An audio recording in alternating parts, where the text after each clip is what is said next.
Okay, for section 8.3, we're going to turn away from solving oblique triangles, and we're going to look at a new topic dealing with complex numbers in trigonometric form.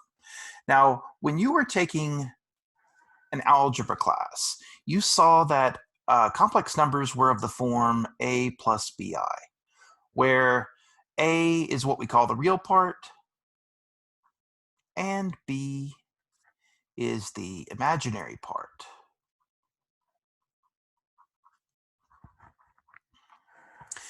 So the way we're going to think about complex numbers now is look at this, this graph for these axes that I have drawn right here. Now, normally when we look at these axes, we think of an x-axis and a y-axis, okay? Now, we're not going to do that so much. What we're going to do is we're going to treat this as a real axis versus an imaginary axis. And what this will allow us to do is this will allow me to plot a point such as 1 plus 3i. Because with a real part of 1 and an imaginary part of 3, I can express this complex number as a point, 1, 3, in what we call the complex plane. So the point 1 plus 3i would be right here. So this is 1 plus 3i. And a point like right over here, it has a real part of -2 and an imaginary part of -1. So this point would be -2 minus I. And we can do that with every imaginary number. So we're going to stop thinking about this in terms of x and y. And for this section, treat this in terms of real versus an imaginary axis. So what I want to do is I want to look at this point right here. Okay. So because the real part of this is 2 and the imaginary part is 2, this point right here is going to give me the point 2 plus 2i. Now I'm going to come up here, and here's another way that we can interpret these points in this complex plane. Now, if I tell you the point 2 plus 2i, we're accustomed to just finding its first coordinate and second coordinate and marking the point on the plane. But we can do what we have learned this semester and treat this as a point in space where it has a certain distance from the origin, where this the imaginary coordinate is +2, and the real coordinate is +2 as well.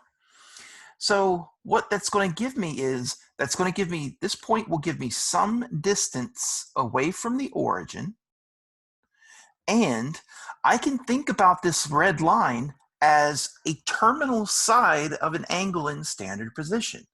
So this angle right here, I'm going to treat this as theta. So I can express a complex number in trigonometric form in terms of this distance and this angle in standard form. So before we actually get to writing a complex number in trigonometric form, let's think about what we mean by the absolute value of a complex number. So if I give you this value right here, if I ask you to find what is the absolute value of 5, well, you're probably going to say that this is equal to 5. And likewise, the absolute value of -5 is just +5. But what absolute value really does is it tells you a number's distance away from 0. So on the number line. So this distance right here is the absolute value of 5. And -5 being on the left is over here. But its distance away from 0 is still whatever its absolute value happens to be. And both of these values are equal to 5. But that's how we interpret absolute value. It's really the number's distance away from 0. If we think about that in 2 dimensions, well, what is the 0 in 2 dimensions? Well, it's the origin. It has a real coordinate of 0 and an imaginary coordinate of 0. So when I ask you what is the absolute value of a complex number, this is equal to the distance of the ordered pair. Now, and the ordered pair we're talking about is the ordered pair AB, because this is the real part and the imaginary part. It's the distance of that ordered pair from the origin. So from the point 0, 0. And if you remember your distance formula from algebra, you probably remembered this formula, which was x sub 2 minus x sub 1 squared plus y sub 2 minus y sub 1 squared. This is the distance formula to find the distance between any 2 points in the plane. Well, that's exactly what we're going to use here, where one of my coordinates is AB, the other coordinate is 0, 0. So what that's going to do is that's going to allow us to define the absolute value of a complex number in terms of its real and its imaginary part. This is going to equal the square root of a squared plus b squared. That's it. So if we were to, let's go ahead and clear all of this information. Let's just do an example. So now for section 8.3 and 8.4, it's especially important that you're following along with the PDFs that are on my courses, because there's a lot of information, and the graphics on the PDFs are so much better than what I can draw by hand on this picture. And I haven't really figured out how to display images on this whiteboard. So I'm having to draw everything by hand. So it's not going to look great, but the PDF has computer-generated images that display this information much better. But I'll be talking over the same examples that are provided in the PDF. Okay, so I want to find the absolute value of -2 minus 5i. Okay, well in this case, a is equal to -2, b is equal to -5. So I am just going to substitute that into this. So a squared is -2 squared. B squared is -5 squared. And these parentheses are important because if that number is negative, I want to square the negative part of this. So this is going to equal the square root of 4 plus 25, which is the square root of 29. And if I can simplify this radical, I will, but square root of 29 does not simplify.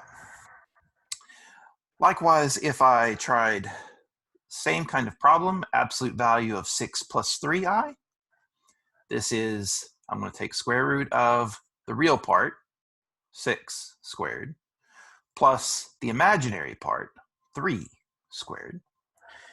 Notice that the numbers that I'm substituting in do not have I, because 6 is A, and it's just the 3 that's B. It's not 3i, it's just that 3. So that's what I'm plugging in for B. So this will be 36 plus 9, which is the square root of 45. And this does simplify.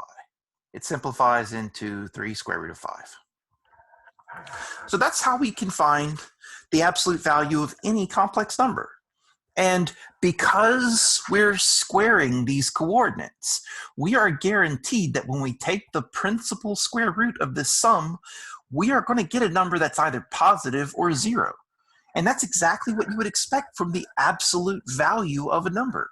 If I asked you what the absolute value of -1 was, well, you'd say it was +1. So absolute value can never be negative. And by this definition of absolute value of a complex number, it will never be negative.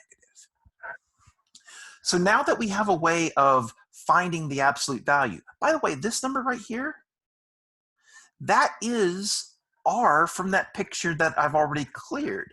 So if I were to plot let me draw this a little better. So if I were to draw a set of axes like this,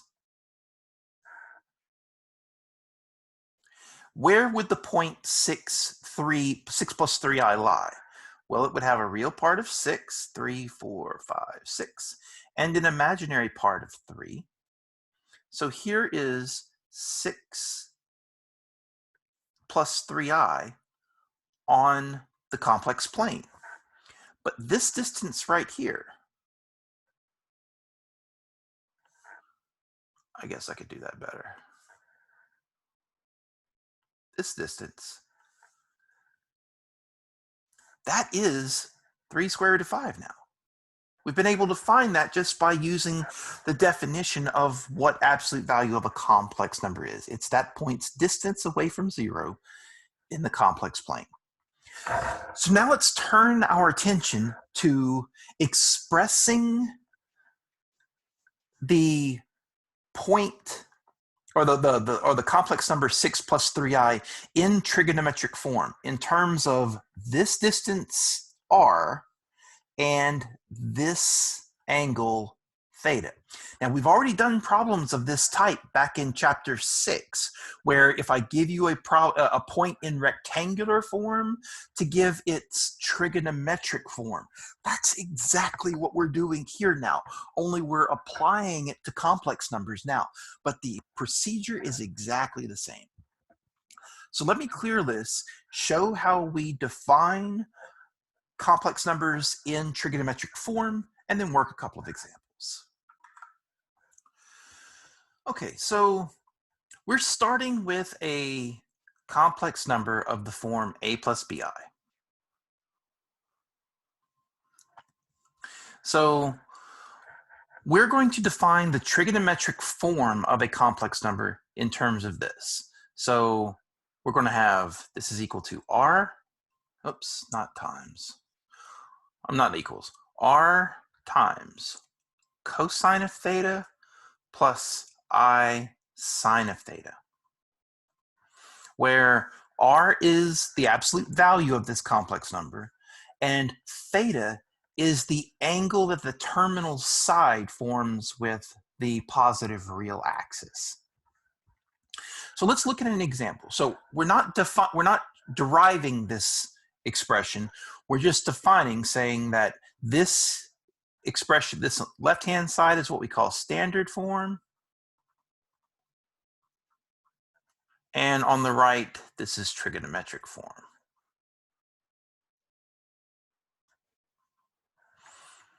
So for this example, they have given me a number in standard form, and the instructions are to rewrite it in terms of its trigonometric form.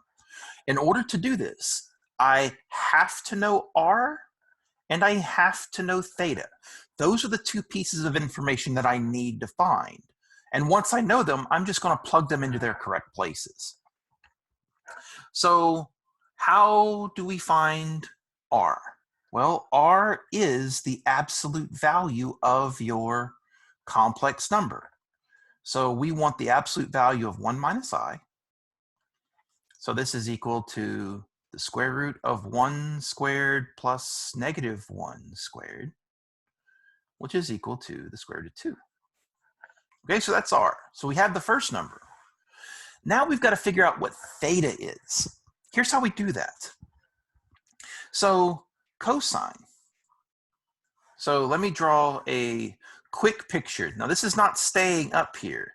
This is just for me to explain why I'm about to write these expressions in terms of sine and cosine on the left-hand side. If I were to take a point and plot it here in space, so this has a real part of A and an imaginary part of B. That means that this distance right here, so let me draw the let me draw the line in. So this line right here, the length of that red line, that is r. And that's what we have calculated to be square root of 2 in this example. But this line, from this point straight down to the y-axis, I'm sorry, straight down to the real axis, that is the point's vertical position. Therefore, the length of this red line is b. And the length of this red line, that is equal to a, because it's the point's horizontal position away from the origin. This is exactly the same notation that we were, the same picture we were using when we were thinking of this as x and y. So if this is the angle that I'm interested in, if that's theta, then the cosine of this angle is adjacent over hypotenuse, so it's a over r. So that's why I'm going to make this statement, that the cosine of theta is a over r, and similarly, sine of theta is opposite over adjacent, it's going to be b over r. So it's these two pieces of information that are going to help us find what theta is equal to. Now, when we have an angle, a complex number written in trigonometric form, this theta, this angle, is an angle between 0 and 360 degrees. If we get an angle that's outside of this interval, we're going to have to write an angle that's coterminal with this to put us between 0 and 360 degrees. If our angle comes out to an angle already between 0 and 360, that won't be necessary.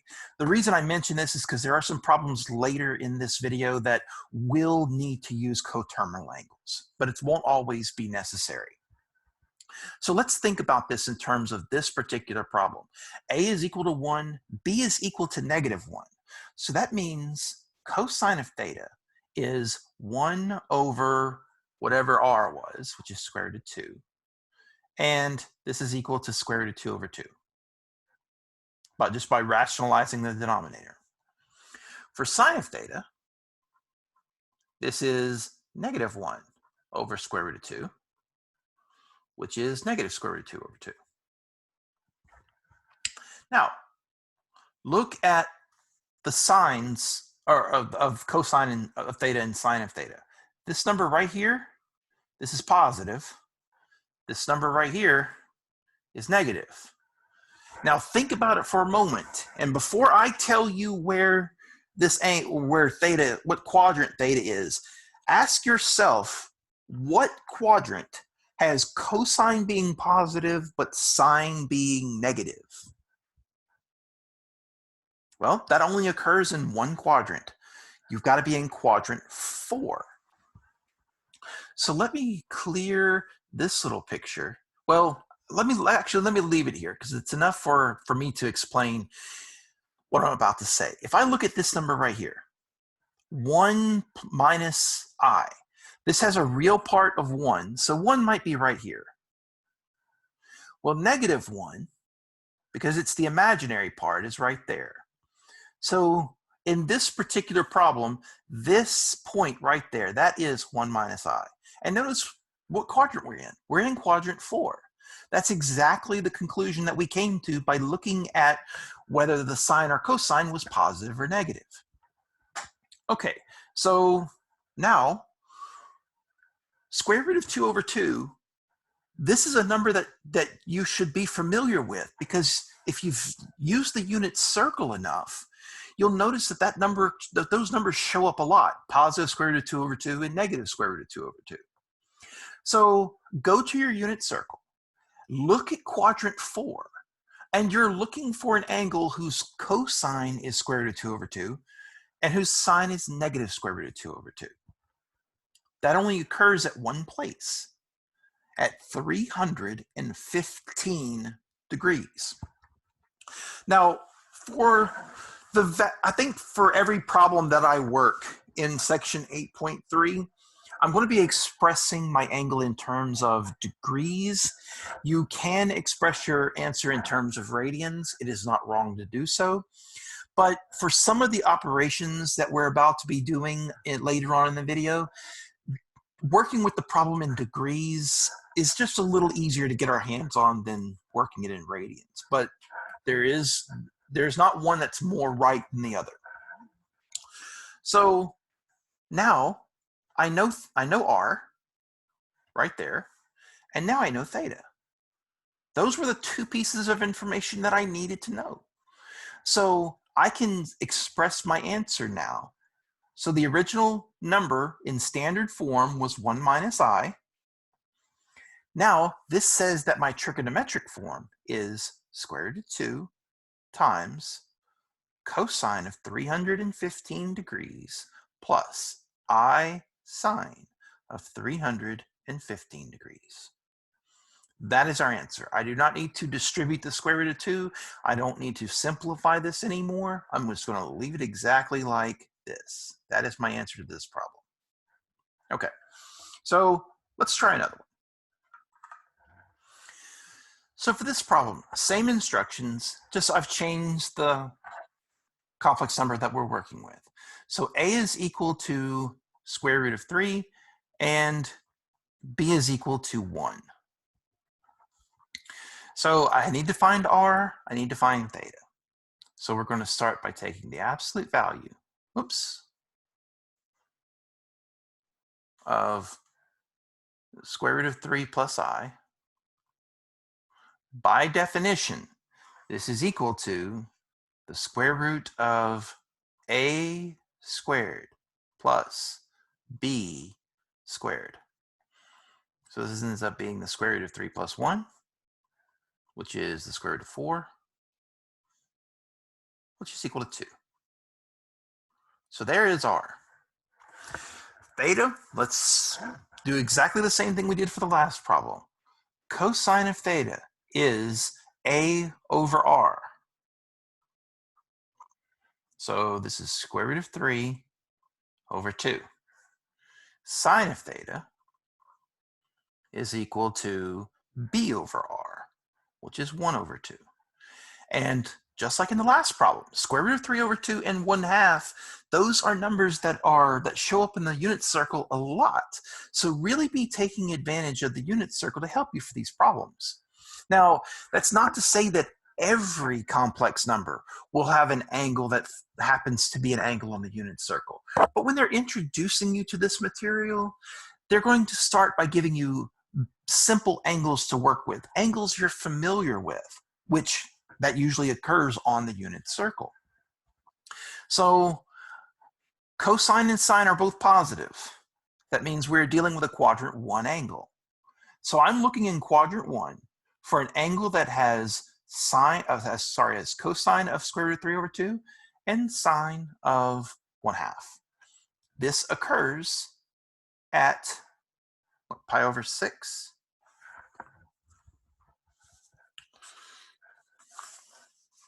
Well, pi over 6, again, it is pi over 6, but I just said earlier that I was going to express all of my angles in terms of degrees.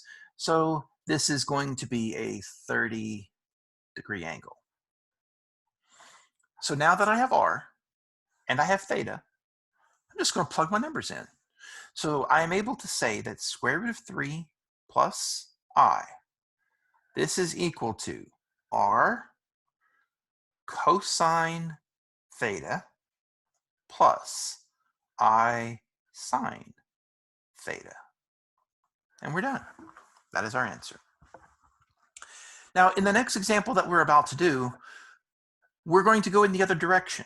In the two examples I've done so far, we have started with a standard form a standard form complex number, and we were asked to write it in its trigonometric form. Well, we should be able to go back again. If I give you its trigonometric form, you should be able to give me its standard form. And that's what the next example is going to talk about.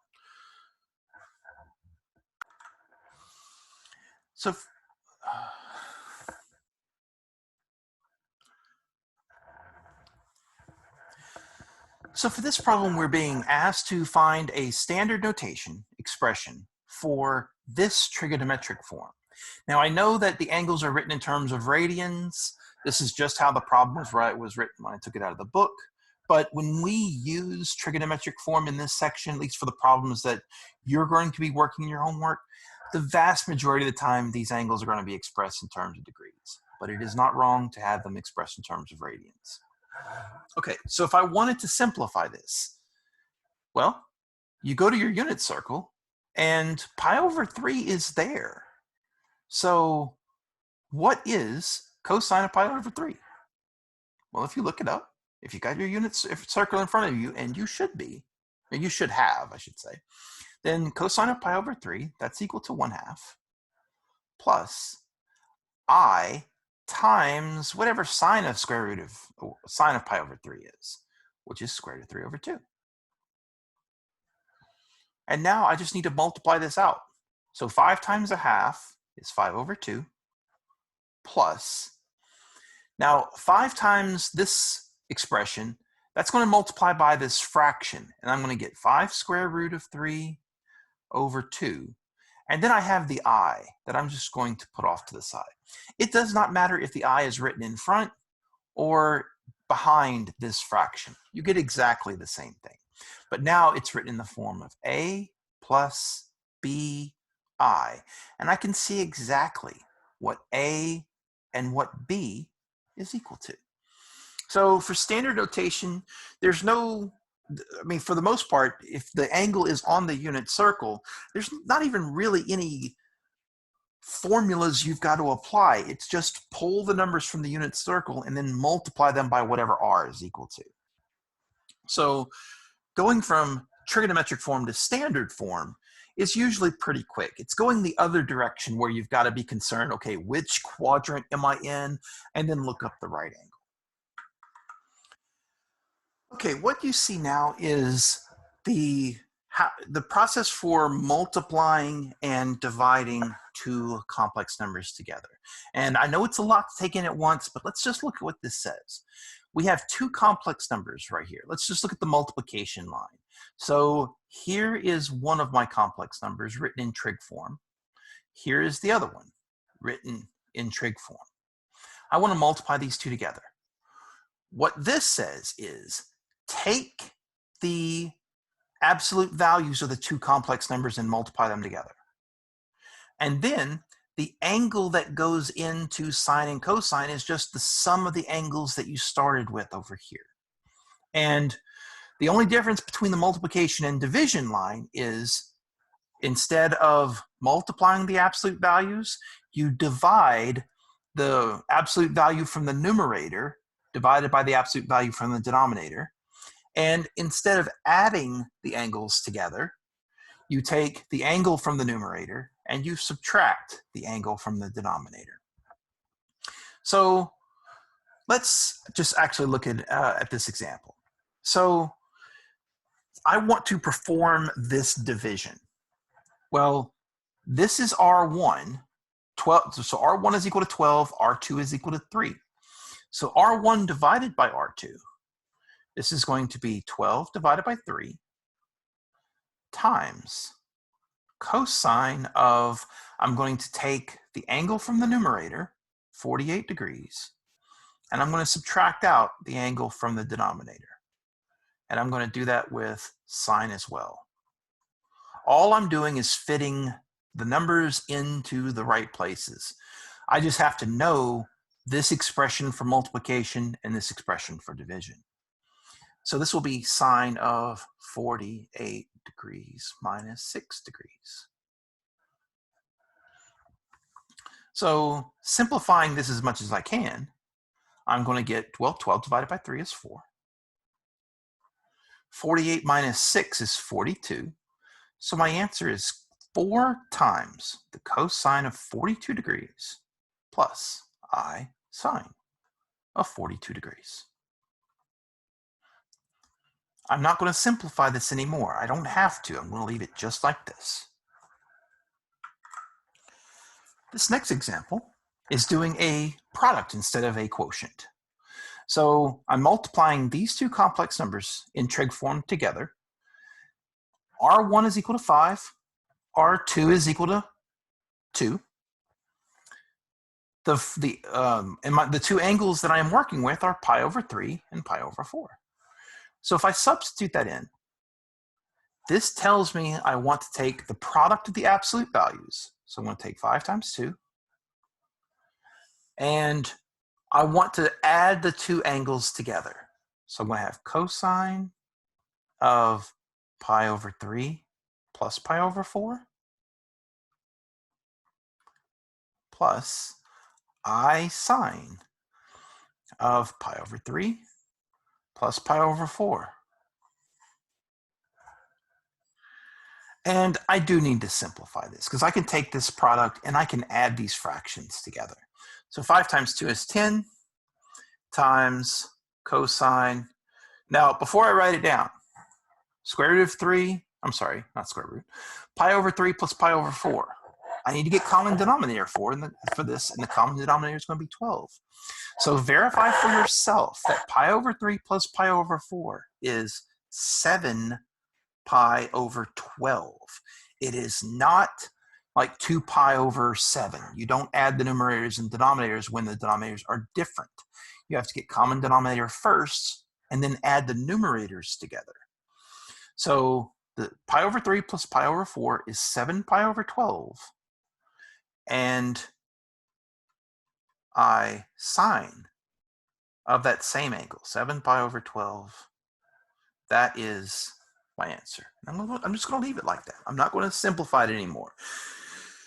So this is how we perform multiplication and division of complex numbers. Now, the last two concepts that we're going to talk about is not addition and subtraction. For addition and subtraction, those are easier to just add together in their standard form and then convert that standard form to trig notation afterwards. But the last two operations that we're going to be working with in this section are going to be how to take powers of complex numbers in trigonometric form and how to take roots of complex numbers in trigonometric form. So let me clear this and we'll talk about the powers first. Okay, so when we talk about powers of complex numbers in trig form, that means we're going to take a complex number like this, r cosine of theta plus I sine theta. And what we're going to do is we're going to take this number and we're going to raise it to a power. Doesn't matter what it is. So let's just give it a name. Let's call it n. So when I'm faced with this kind of situation, what this is equal to is you start by taking r and raising it to that power. And as far as what goes in the parentheses, it's going to be cosine of n theta plus I sine of n theta. We're not raising cosine and sine to a power. What's happening is that power is getting multiplied by the angle itself. And then we're taking cosine and sine of that result. So let's start by evaluating this. Negative square root of 3 plus I, and I want to take this number and raise it to the 5th power.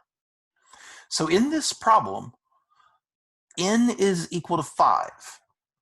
But notice the difference between my example and this form right here. Well, first thing is my complex number is written in standard form. I need it in trig form to apply this. So this part of the problem I am going to leave to your own devices. I want you to find the trigonometric form of negative square root of 3 plus I. Don't worry about the power of 5 right now.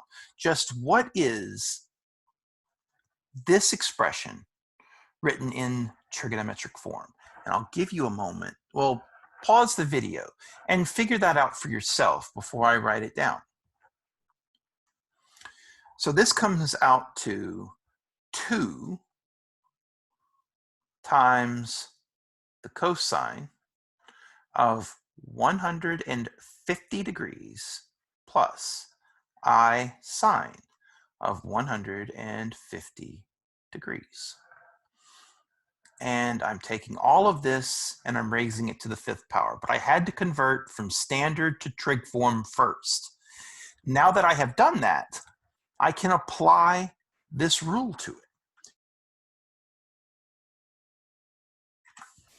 So R in this problem is equal to 2, theta is equal to 150 degrees, and n is equal to 5. So just substitute those 3 values in. That is going to give us R to the n times cosine of n times pi. I'm sorry, not pi, times theta, plus I sine n times theta. And now just simplify what's left. 2 to the 5th is 32. 5 times 150, well, that's 750 degrees, plus I sine of 750 degrees. Now we are faced with something I foreshadowed earlier in this video. I said there were going to be problems where the angle that we end up with is not between 0 and 360 degrees. So I need to find a coterminal angle between 0 and 360 that's coterminal with 750 degrees. If you remember how we did this, is if you have a number that is bigger than 360, just keep subtracting 360 until you fall between 0 and 360. For example, if I were to take 750, subtract out 360 degrees. Well, this is going to be 390 degrees. Now, 390 degrees is coterminal to 750 degrees, but it's still too big. So I'm going to subtract out another 360. And you just keep doing this. Eventually, you will fall between 0 and 360. So in this problem, 30 degrees is the angle that I want. So my original answer up here, I'm going to write this as 32 times cosine of 30 degrees plus I sine of 30 degrees. And my math lab is going to take off for you, even though 750 is coterminal to 30. This angle is expected to be between 0 and 360 degrees. So anytime that happens, and if it happens, finding coterminal angles is easy. If the number is bigger than 360, just keep subtracting out till you land within the interval. And if this number is negative, you do this just the opposite. You add 360, and eventually you will fall in that interval somewhere. It's not always needed, but sometimes it is, and we have to take the time to do that work for ourselves. Okay, so I want to spend the rest of this video talking about how we find roots of complex numbers. Now, it's this formula that you see on the screen right now that's probably the most intimidating for students to see if they've never encountered it before. And it's, for the same reason, one of the most misused formulas that we're going to use. So I'm going to walk through these next 2 examples in full detail. And again, I hope you're following along with the PDF, because every line that we need is written out on those PDFs. So what we're going to do is we're going to start assume that we're starting with a complex number in trigonometric form. And this complex number needs to have its absolute value not equal to 0. Because if it is equal to 0, then 0 times this whole expression is just going to be equal to 0, and we're going to lose all of the useful information. So we are not going to derive this.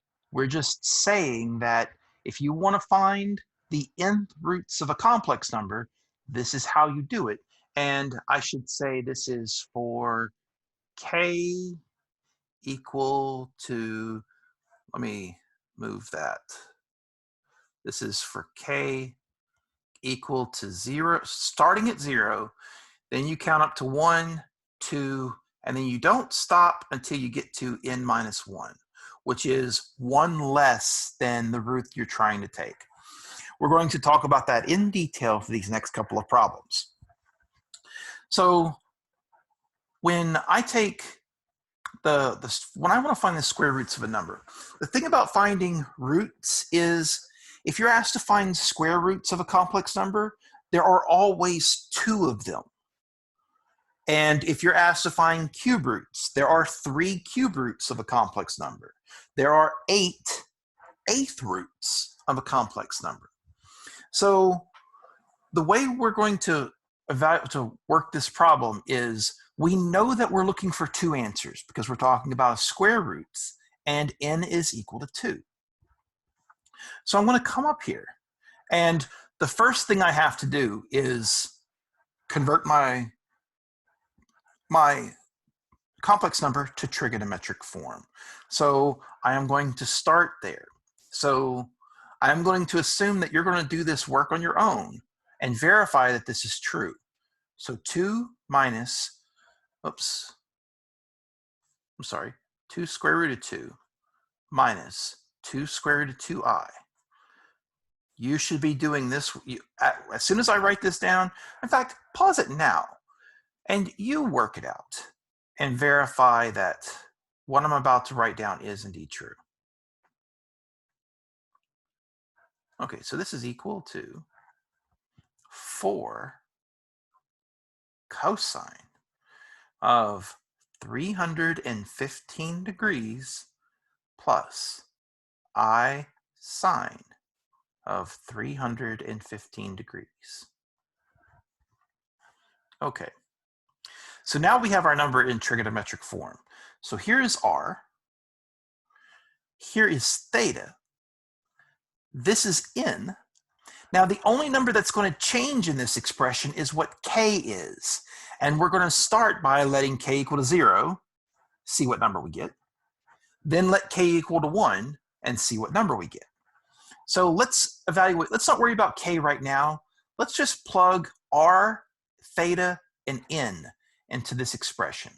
So here are my square roots. It's r to the 1/2 power. Now 1/2 power is the same as square root of 4. And in the PDF didn't show it very clearly, but that should say 4 to the power of 1/2 times cosine of theta, which is 315 degrees, divided by n, which is 2, plus, now not going to worry about k right now, but I'm going to bring it down. 360 degrees divided by 2, because n is equal to 2, plus I sine of the same thing. So I'm just going to recopy that set of parentheses. So 115 degrees over 2 plus k times 360 degrees divided by n. Okay, so all of my square roots, or I should say both of my square roots, have this form. The only difference between them is that one of them has k equal to 0 and one of them has k equal to 1. Now, I don't let k equal to 2 because when n is equal to 2, n minus 1 is equal to 1. So I'm only going to let k equal 0 and 1 respectively. So let's do k equal to 0. So when k is equal to 0, we get this. Well, 4 to the 1/2 power is 2 times cosine of 315 degrees divided by 2 is 157.5 degrees plus 0 times 360 degrees divided by 2, that's 180 degrees, plus I sine of 157.5 plus 0 times 180 degrees. And now I'm going to simplify this as much as I can. And the only thing I can really do is well, 0 times 180 degrees is just 0. I'm going to lose this completely. Same thing is true over here. So I'm not really adding anything. So my first square root is 2 times the cosine of 157.5 degrees plus I sine of 157.5 degrees. This is my first square root. Now, I'm about to clear this bottom part of the screen because, as you can see, I'm out of room. But this is my first square root, and it's my first part of my answer. Now, I'm going to do this exact same thing. I'm just going to take this expression, and wherever I see k, I'm just going to put 1 in instead. So watch what this looks like. So do you see how little changed? The only thing I did was I replaced k equal to 0 with k equal to 1. Now this says 157.5 plus 180 degrees. So this is going to give me my second square root, which is 2 times 157.5 plus 180 is 337.5, not comma, 0.5 degrees plus I sine of 337.5 degrees. And that is the other square root to this problem. So whenever you're asked to find square roots of a complex number, expect to find 2 answers. The problem that we're about to do is going to have, I believe, 4 answers that we've got to find. But we're going to do it exactly this same procedure. So this next problem, once we get this line right here, once we get this line, all we are doing now is changing the value of k and simplifying this 4 to the 1/2 if possible. So let me put the next problem up, and the way that the problem is stated, it's not going to look exactly the same as this kind of problem, but it's saying the same thing in different words. So let's look at the next problem. So this next problem says to solve this equation, x to the 4th plus I. Well, if you look at this problem, it doesn't explicitly tell me to find roots, but look at how we can express this equation. I can rewrite this equation like this. I can say x to the 4th equals negative I. And if I try to take if I try to get x by itself, what this line says, what this equation says right here is find all 4th roots of negative I. That's really what this is saying. It just did it in terms of an equation. So this problem is exactly like the last one, where I have a complex number that's written in standard form, so I'm going to have to convert it to its trig form first. So I'm going to start by doing that. And if I say, here's negative I, well, this is the same as saying 0 minus I. And the reason I put the 0 in here is so that you can clearly see that A is equal to 0 and B is equal to -1. So if you use those two values for A and B, what you should get is this trigonometric form. 1 times cosine of 270 degrees plus I sine of 270 degrees. This step is necessary because I need my complex number written in trigonometric form. Okay, I need to find the fourth roots of this number. Well, there are going to be 4 of them. 1 when k is equal to 0, 1 when k is equal to 1, 1 when k is equal to 2, and 1 when k is equal to 3. You stop at 1 short of the root you're trying to take. So let's just, so in this case, n is equal to 4. K is going to take on values of 0, 1, 2, and 3. R is equal to 1. Theta is equal to 270. So I'm going to take this expression right here. And everywhere I see R, theta, and n, I'm going to put in the values I know. I'm not going to worry about K just yet. So let's start there. So the fourth roots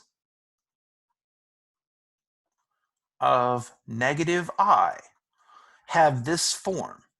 I take R, which is 1, and I would raise it to the 1/4 power. Now, 1 to any non-zero power is just equal to 1, but I'm writing it here so that you can see I'm not forgetting to put it. It's there, it's just going to equal 1 times cosine of theta is 270 degrees divided by 4 plus k times 360 degrees divided by 4 plus I sine of 270 degrees divided by 4 plus k times 360 degrees divided by 4. I have done no calculation on this step. I have only substituted the numbers I know into this expression. All right, now I'm going to start letting k equal 0, 1, 2, and 3, and I'm going to do them one at a time. So when k is equal to 0, well, I'm going to get this. I'm going to get, now 1 to the 1/4 is just equal to 1. So I'm not going to write it here anymore. So what I'm going to get is cosine of, well, 270 in your calculator. That's going to give you 67.5 plus, okay, remember, k is equal to 0. So 0 plus 90 degrees plus I sine of this angle, 67.5 degrees. I should have put degrees here too. Plus, this should not be a plus right here. This is supposed to be multiplication because we're multiplying k times 360 over 4, which is 90 degrees. So plus 0 times 90 degrees. So when k is equal to 0, this expression right here is 0, so we lose it completely. Same thing over here. So the first answer to this problem is cosine of 67.5 degrees plus I sine 67.5 degrees. This is answer number 1.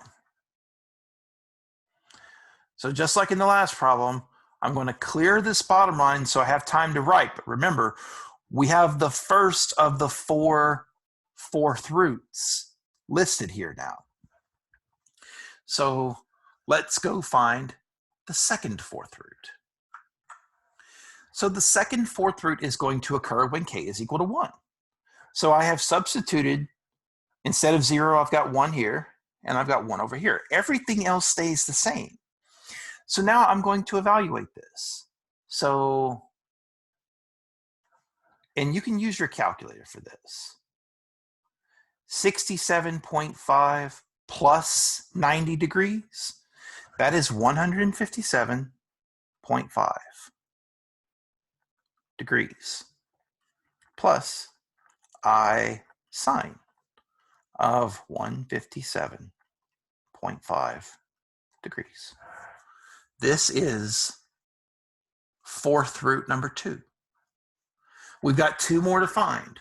One when k is equal to 2, and one when k is equal to 3. So let's go ahead and do those now.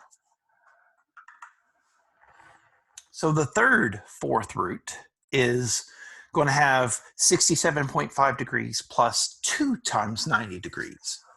Well, 2 times 90, that's 180 degrees. So 67.5 plus 180 degrees is 247.5 degrees.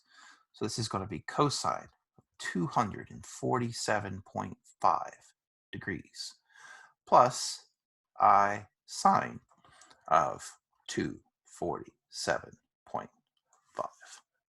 Now, sometimes you see me put parentheses and sometimes I don't. It's not necessary because any number that follows a sine or a cosine is assumed to be its angle. So, but this is 247.5 degrees.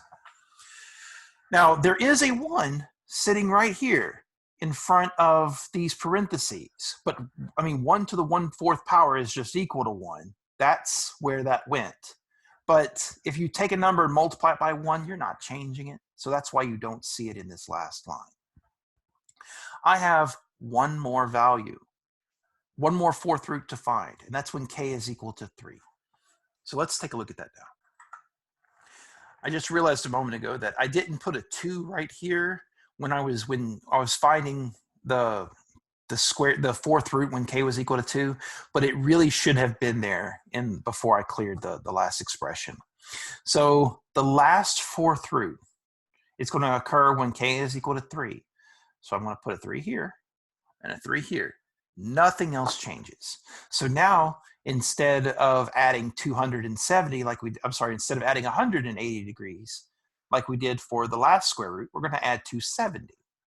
So 67.5 plus 270 is going to be 337.5 degrees plus I sine 337.5 degrees.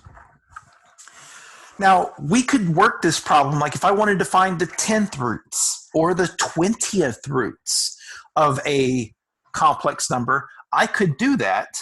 All I would be doing is making my problem longer by making myself plug in more values of k.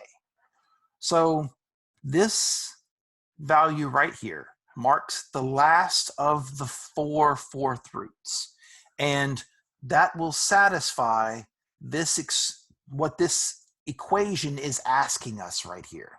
So we have solved the original problem by finding these 4 fourth roots.